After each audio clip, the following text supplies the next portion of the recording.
Hello everyone, welcome to the Beginner's Guide to the EPSO Verbal Reasoning Test. My name is Megan. I'm a business psychologist with a special expertise in psychometric assessment design. Lenka is providing technical support today, so thanks Lenka. But please send any technical difficulties that you have to the EU Training Help Desk. So this is a static webinar, so there won't be any room for questions and answers. We have a lot to get through in the time provided, so this webinar will be a lot more instructional. You'll get a chance though to ask questions and interact with me in the Pro webinar later on. You do have to purchase this Pro webinar. If you haven't already, you can do so on the website. So just to give you an overview, this is a 30-minute introduction to verbal reasoning. It's recorded, so you can go back and listen to any smaller details that you want to concentrate on later on. It's theory focused, so there won't be any full questions to work out, but I will be doing kind of smaller versions of questions as we go through. It's to give you an overview of verbal reasoning, so I'll be giving you lots of advice on how to tackle questions. We'll be going through different concepts that relate to verbal reasoning, and I'll give you a lot of tips and tricks to use when you're practicing and when you're in the actual exam. So as I said earlier, it'll be followed by a 1-hour pro tip session where you'll get to go through full practice questions, and there'll be a Q&A opportunity as well with me. So just to set the scene, the EPSO verbal reasoning test for the administrator level only, of course, is 10 questions long. It's 18 minutes, and that works out at about 1 minute 48 seconds per question. Now, I recommend that you practice by trying yourself out with 1 minute 30 seconds because you'll be a bit more nervous on the day when you're taking the exam. So try and get yourself down to a really short time when you're timing yourself when you're practicing. So obviously 10 is the maximum score you can get right, 10 out of 10, but you must get 5 right to pass the exam. You can't take anything into the exam room with you, and everything you need will be provided. And all of this information is information we have from EPSO currently. And as I said, this is for the administrator level role. The introduction and overview that I will give you will cover the basics before we get into the detail. So firstly, what is verbal reasoning? Well, it's understanding and reasoning using concepts framed in words. That means it aims at evaluating ability to kind of think constructively rather than at simple fluency or vocabulary recognition. So in shorter words, it's not about how many words you know or how complicated the words you know are. It's about what you can do with those and your ability to reason with words. A verbal reasoning item is based on a passage of text that is taken from a variety of sources and topics, like from a newspaper, a magazine, a website. It's then followed by a standard action, which of the following statements is correct or which of the following statements is true. In this context, both questions are the same. And then it's followed by 4 options. All of these options look plausible, but only one is definitely right based on the passage of information that we have. So we're not going to solve this question that I've just given you, but I wanted to give everyone a chance to see the layout of an item before we go into the detail later on. So this will help you picture the question as we go through much smaller examples for the starter webinar. As you can see, we first have a passage of text, and then highlighted there is a question, which of the following statements is definitely correct. And then you have 4 statements following this, and all of those statements relate to the passage, but only one is definitely correct. So I should have mentioned earlier, I do specialise in psychometric design, but I have designed hundreds of verbal reasoning items. So what I wanted to do here is give you an insight into the rules and guidelines that I follow when I'm designing. So firstly, some prerequisites that I look at before I sit down to write an item is that I have no jargon in the passage of text. And if I have abbreviations, that they should be explained. So, for example, if I had the abbreviation IMF, that in brackets afterwards I would say International Monetary Fund. So all abbreviations should be explained, so don't worry about knowing any technical jargon. Also, idioms either should be explained or shouldn't exist at all in the passage of text. So I've given an example there on the slides where I've said economical with the truth, which we know obviously to mean that's not the whole truth, but the phrase is idiomatic and therefore shouldn't be in a verbal reasoning item. So there'll be no previous knowledge or technical experience of the subject should be required before you sit a verbal reasoning question. And the difficulty can be adjusted. So often when I'm training other people on how to design the items, that's one of the first questions they ask. And how do you make it more difficult, or how do you make it easier? And it's down to two main things. And that's one is that the length of the sentence. If I want a question to be more difficult, I make the sentence longer. And if I want it to be more difficult, I use more adjectives as well. Another thing that we consider is the statements. So remember those 4 statements that we had at the end of the passage of the text to choose from. They should be reasonably uncomplicated. Sometimes they'll be a bit confusing at first, but something like, it would not be false to say that all horses are either black or brown for the reasoning that none are white. That's a pretty complicated statement, and that shouldn't exist in a verbal reasoning item. It should read something more like my second version of it. All horses are either black or brown. Even though I'm just giving you some secrets of the trade here, don't worry, this session will be mostly about the techniques that you can use to decipher the verbal reasoning questions. So I've just given you 4 ways that the statements can be designed, like the 4 combinations that designers use. Of course, you don't need to know or guess which ones are incorrect or cannot tell, but it helps to know, obviously, that these are the other 3 statements and that's how they're constructed. Your job in the exam is to elect the definitely correct statement. And just note, there's only 1 correct statement per question, obviously. So let's start off by going through a passage together and 1 statement, and we'll see if this statement is definitely true. So you can read along or listen to me. The sale of vitamins has increased every winter for the past 4 years. Although it is recommended that people take vitamins all year round, there is a definite peak during winter, especially November and December. It is thought that this is due to an increase in the common cold and other flu-like symptoms from common illnesses. And the statement reads, at least some people believe that there is an increase in people taking vitamins because of the common cold during the winter months. So hopefully you'll all agree with me that this statement is definitely true. And we know this because the last sentence in the passage says it is thought. Now, we don't know who thinks this, or we don't know how many people, but we know from it is thought that at least some people believe that this is true. So this statement is an example of definitely true. Cannot tell. Well, there's 2 ways that cannot tell can be constructed. So let's read this passage and I'll show you. So the passage reads, Paris is the most populous city in France. Paris was founded in the 3rd century BC by people called the Parisi, who gave the city its name. And statement A reads, Paris is the capital of France, and statement B reads, Celtic people founded cities. Well, I told you there that there's 2 ways that cannot tell can be constructed, and statement A is an example of when it pertains to things that we know to be true. So, Paris being the capital of France, I hope we all know that. We know it's true, but it's not stated in the passage, so it's cannot say. And statement B, it's incredibly likely that the Celtic people founded more cities than just Paris. We can kind of logically infer it. But because that information is not in the passage, again, it cannot tell. So now that I've given you an idea of how these items are constructed, the kind of building blocks, I suppose, of the items, let's look at the concepts that you can identify when you're practicing and when you're sitting the exam. So the first one is paraphrasing. Now, paraphrasing is taking different parts of the text and joining them up together.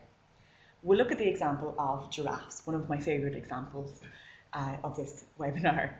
So the passage reads, Giraffes like to eat acacia leaves and hay, and they consume 75 pounds of any food every day.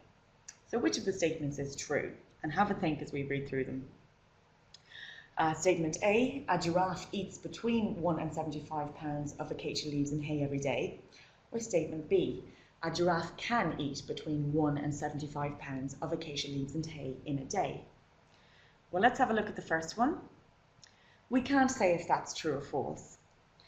We can't say that a giraffe definitely eats between 1 and 75 pounds of acacia leaves and hay every day.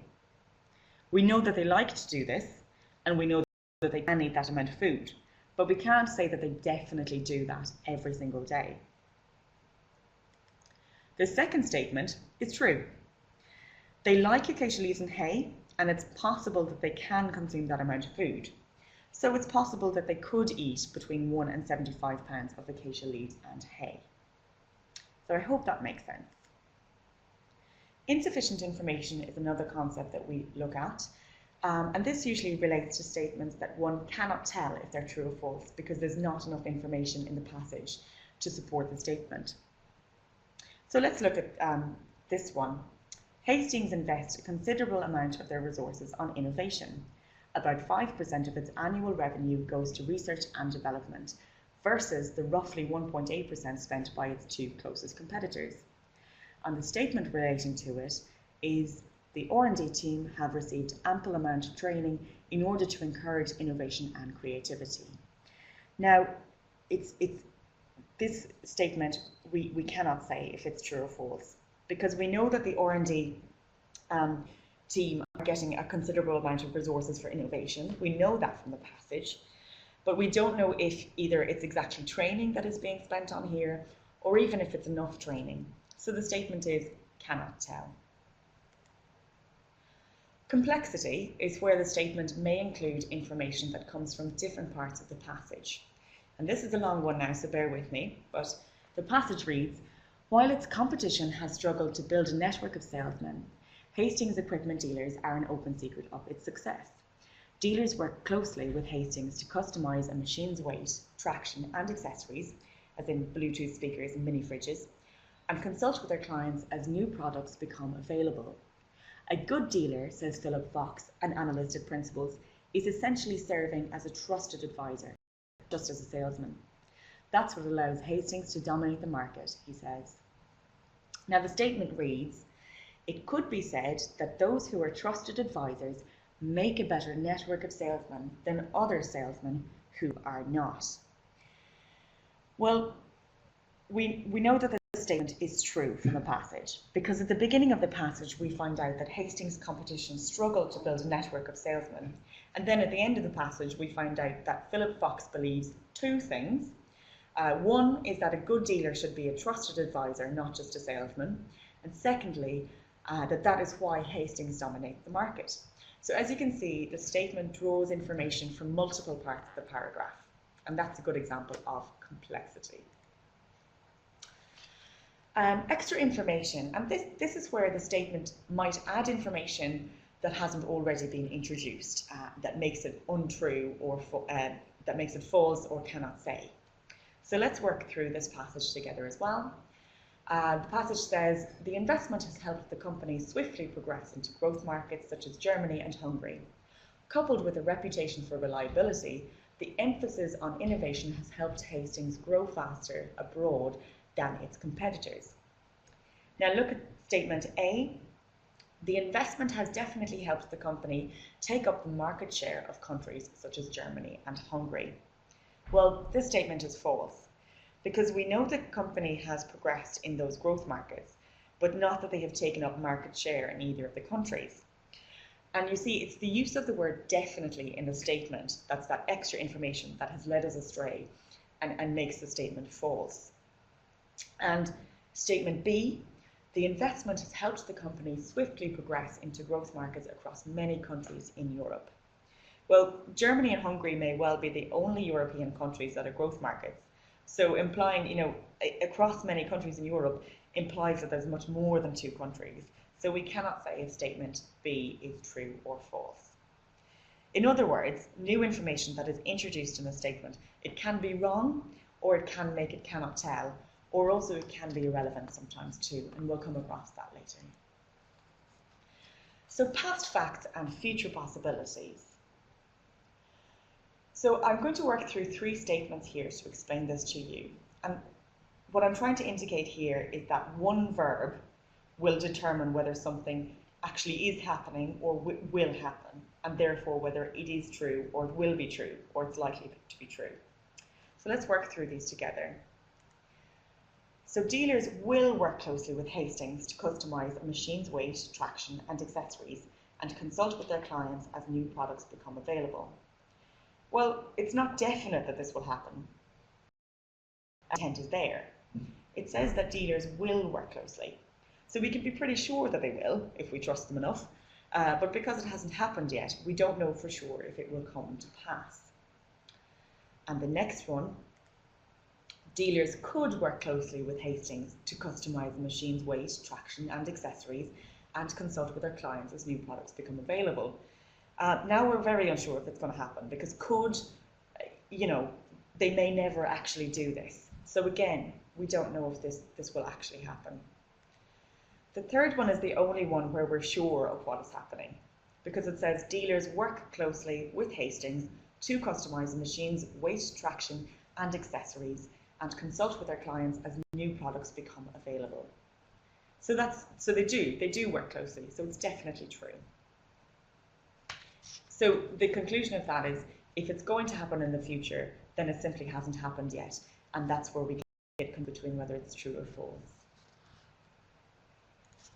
Something that's related to that is when a small piece, or partial truths, which is when a small piece of information is added to a statement and then it makes the whole statement untrue. So let's have a look at this one.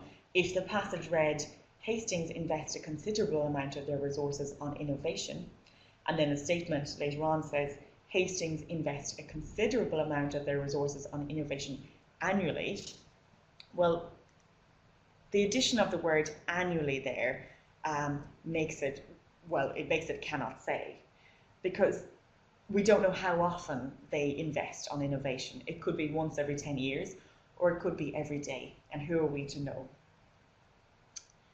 So deduction is another concept that we look at, and that's when we can logically deduce from the information in the passage whether something is true or false or cannot say. And deduction, I suppose, is a cognitive process that you go through every time you sit a verbal reasoning item, but I want to take you through how you can actually do this. So if the passage read that budgetary spending has decreased in the past number of years, and then a false deduction that you could make from that is if the statement read proportion of spending has decreased in the past number of years. This is a false deduction because while we know that the amount has decreased, we don't know about the proportion because they're two different things. The proportion itself may have increased or decreased or stayed the same. A correct deduction that you could make is if the passage said something like, many people retire at the age of 65, but others retire later. And then a correct deduction would be, at least some people retire after the age of 65. Well, if others retire later, that is to say, others retire after the age of 65, then a correct deduction we could make is that at least some people retire after the age of 65. So that's an example of a correct deduction. Overspecification. This is a fairly sneaky one that is used often in verbal reasoning items. I know I use it myself a lot when I'm designing because it's a way of catching people out, because usually it's only 1 or 2 details that is added that makes the statement too specific and therefore probably false or cannot say. So let's have a look here. An estimate of spending shows that about 5% of Hastings' annual revenue goes to research and development versus 1.8% spent by its 2 closest competitors. And the statement reads, 5% of Hastings' annual revenue goes to R&D efforts, whereas exactly 1.8% is spent on the same by its competitors. Well, it's the use of the word exactly that makes the statement untrue, because the passage says an estimate of spending. The addition of the word exactly overspecifies the statement and then makes it false. So hopefully going through all of these different concepts will make you feel more confident about approaching verbal reasoning items. If you just remember that the key message out of all of this is that the true answer will be from information that can be found within the passage. It's all there in front of you. It's just a matter of finding it. So before we wrap up, I'd like to give you some last hints and tips and tricks about approaching verbal reasoning. If you log on to the pro webinar later, you'll get a chance to put all this theory into practice, and I'll do a lot of linking up between those concepts that we talked about and the practice questions. And also you can actually try out some of these tips and tricks live with me. So the first thing to do when you start off practicing these verbal reasoning items is find the technique that works for you. I know a lot of people who read the passage first and then the statements, and a lot of people who do it the other way around. They read the statements first and then the passage, and that can be advantageous because you know what information to look for when you're reading the passage if you already know what the statements are asking you. Secondly, I know it sounds really obvious, but please read the instructions thoroughly before you begin, even a practice one or the actual exam. As I say, it sounds obvious, but so often people skip important information, especially when they're nervous. They go through things too quickly. And I always say a robot would do really well in verbal reasoning tests because they have to take everything literally. And that's the trick with verbal reasoning, is to take everything literally. Don't let your brain automatically fill in information that doesn't exist in the passage. I mentioned this previously at the start of the web. Experience the timed conditions, so do put yourself through your paces, do 10 questions in a row, and even though it's 1 minute 48 seconds in the exam that you're kind of allowed per question, I would aim for 1 minute 30 seconds while you're practicing. Now I've broken that down for you, so that's about 45 seconds reading and understanding the passage, 5 seconds for each statement, so 20 seconds altogether for reading the 4 statements, and 25 seconds answering the question by finding the relevant sections in the passage. And as I just said, that bullet 1 and bullet point 2 there can be switched around depending on what technique you found works for you. And some outside homework when you're not practicing items in your home life, you can also practice things in your free time by reading. When you read a newspaper article, try and summarize the essence of it in 3 sentences. Read documents in an unfamiliar subject area. So sometimes people panic because they see a verbal reasoning item on maybe economics and they've never studied economics. When really they don't need any abilities or skills in economics, it's only about the words, but you want to make sure you're confident around any kind of language. So I would recommend to check out financial newspapers, political and economic newspapers, and even magazines about history or geography, and it's all available online anyway. And brush up on your basic grammatical skills. Maybe for some of us it's been a while since we were last at school, and there's no harm in going online and brushing up on those basic grammatical skills. You'd be surprised what you would find out that you didn't know before. So thank you so much for attending the webinar. I hope you found it useful. And hopefully we'll see you for the pro webinar where you'll get to ask lots and put all of this learning into practice.